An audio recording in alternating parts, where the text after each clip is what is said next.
Hello বন্ধুরা, আপনারা দেখছেন ডিজিটাল সবকিছু ইউটিউব চ্যানেল। তো বন্ধুরা, বর্তমানে ভারত পাকিস্তান যুদ্ধের যে আবহাওয়া চলছে তাতে নবান্নের তরফ থেকে এক কড়াকড়ি বার্তা দেওয়া হয়েছে।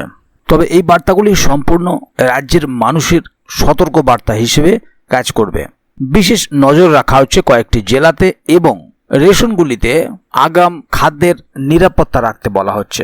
বুঝতেই পারছেন যে যুদ্ধের অবস্থান কতটা ভয়াবহ, কারণ যুদ্ধ পরিস্থিতিতে রেশনে আগাম মজুদ রাখতে বলা হচ্ছে খাদ্যদ্রব্য, যাতে করে কোন রকম জরুরি পরিস্থিতিতে যাতে সাধারণ মানুষকে খাদ্য সংকটে পড়তে না হয়। পাশাপাশি আরও কিছু গুরুত্বপূর্ণ পদক্ষেপ নেওয়া হয়েছে সীমান্তবর্তী এলাকায় এবং হাসপাতালে, কারণ জরুরি পরিস্থিতিতে যাতে হাসপাতালেও কোনো রকম অনিশ্চয়তা না দেখা দেয় তারও নির্দেশ দেওয়া হয়েছে।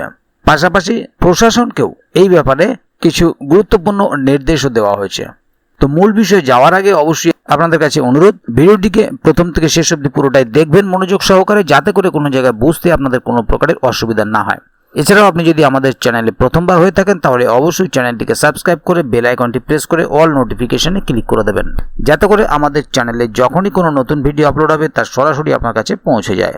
তো চলুন দেখে নেওয়া যাক এখানে বিষয়টি ঠিক কী বলা হচ্ছে। এখানে দেখুন একটি আর্টিকেল প্রকাশিত হয়েছে, ভারত পাকিস্তান আবহে নবান্নের কড়া বার্তা, বিশেষ নজরে এই জেলাগুলি, 3 মাসের নজরদারি। বর্তমানে ভারত এবং পাকিস্তানের মধ্যে উত্তেজনা তুঙ্গে।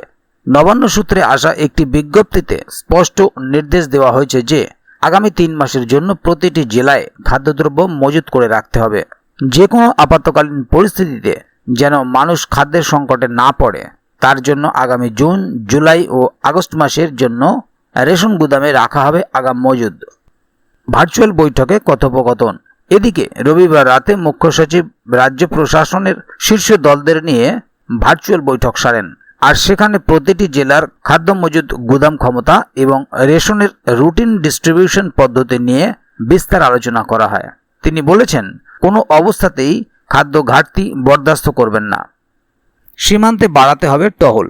এদিকে পার্শ্ববর্তী সীমান্তে সশস্ত্র সংঘাত এবং সংঘর্ষের কথা মাথায় রেখে সীমান্তবর্তী এবং দুর্গম এলাকাগুলিতে বিশেষ নজরদারিও দিতে বলা হয়েছে।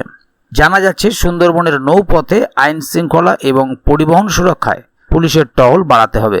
পাশাপাশি উত্তরবঙ্গের পাহাড় ঘেরা জেলা বিভাগগুলিতেও ড্রোনের নজরদারি ও গ্রামে পুলিশ মোতায়েন করতে হবে।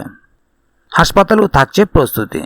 আপাতত পরিস্থিতি স্বাভাবিক, তবুও যে কোনো মুহূর্তে বিপর্যয় নেমে আসতে পারে, আর এই অবস্থায় স্বাস্থ্য দপ্তরকে বিশেষ নির্দেশ দেওয়া হয়েছে।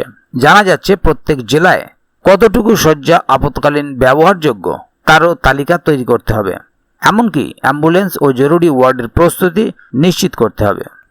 তো বন্ধুরা, এবার দেখে নেব পুলিশ প্রশাসনের ভূমিকা। প্রসঙ্গত, রাজ্য এবং কলকাতা পুলিশের উদ্বোধন আধিকারিকদের কাছেও এসেছে নির্দেশ। জানা যাচ্ছে নিরাপত্তায় নজরদারি রাখতে হবে এবং সন্ত্রাসী বা আশেপাশের সীমান্তে এজেন্ট চালিত গণ্ডগোল প্রতিরোধে নজরদারি আরও বাড়াতে হবে। এমনকি ভুয়ো সংবাদ ছড়িয়ে সামাজিক অস্থিরতা সৃষ্টিকারীদের বিরুদ্ধে কঠোর ব্যবস্থা নিতে হবে। আর এই বিক্ষোভ পরিস্থিতিতে গুজব আর ভুয়ো তথ্য দিনের পর দিন ছড়িয়ে পড়ছে, তাই নবান্নের তরফ থেকে গুজব রোধ করতে পাবলিক অ্যাওয়ারনেস চালু করা হয়েছে এবং সিভিল ডিফেন্স ভলেন্টিয়ারদের প্রশিক্ষণ বাড়াতেও বলা হয়েছে। তাহলে বন্ধুরা, বুঝতেই পারছেন এখানে বিষয়টি ঠিক কী বলা হলো। মূলত যুদ্ধ পরিস্থিতি চলাকালীন যাতে কোনো রকম খাদ্য সংকট না দেখা দেয় সেই কারণে রেশন ডিলারদেরকে রেশনে 3 দিনের খাদ্য মজুদ রাখতে বলা হয়েছে। সীমান্তে টহল বাড়াবার পাশাপাশি প্রশাসনকেও বিশেষ ক্ষেত্রে নজরদারি বাড়ানোর পরামর্শ দেওয়া হয়েছে। এছাড়াও যদি এ বিষয়ে আগামী দিনে আরও নতুন কোনো আপডেট আসে তাহলে অবশ্যই আপনাদেরকে এই চ্যানেলের মাধ্যমে জানিয়ে দেওয়া হবে। সেই কারণে চ্যানেলটিকে সাবস্ক্রাইব করে অবশ্যই চ্যানেলের সঙ্গে থাকবেন, যাতে করে এ বিষয়ে আগামী দিনে আরও নতুন কোনো আপডেট আসলে তা সরাসরি আপনাদের কাছে পৌঁছে যায়। তো বন্ধুরা, আজকের গুরুত্বপূর্ণ ভিডিও আপডেটটি এখানেই শেষ করছি। ভিডিওটির সম্বন্ধে আপনাদের মতামত এবং আপনারা কে কোথা থেকে ভিডিওটি দেখছেন অবশ্যই কমেন্ট বক্সে লিখে জানাবেন। ভিডিওটি ভালো লাগলে অবশ্যই একটি লাইক দেবেন এবং বন্ধুদের জানার সুবিধার্থে ভিডিওটিকে শেয়ার করবেন, যাতে তারাও বিষয়টি সম্বন্ধে জানতে পারে। ভিডিওটিকে শেষ পর্যন্ত দেখার জন্য অসংখ্য ধন্যবাদ। আবার দেখা হবে আগামী ভিডিওতে। ততক্ষণ পর্যন্ত ভালো থাকুন, সুস্থ থাকুন। ধন্যবাদ।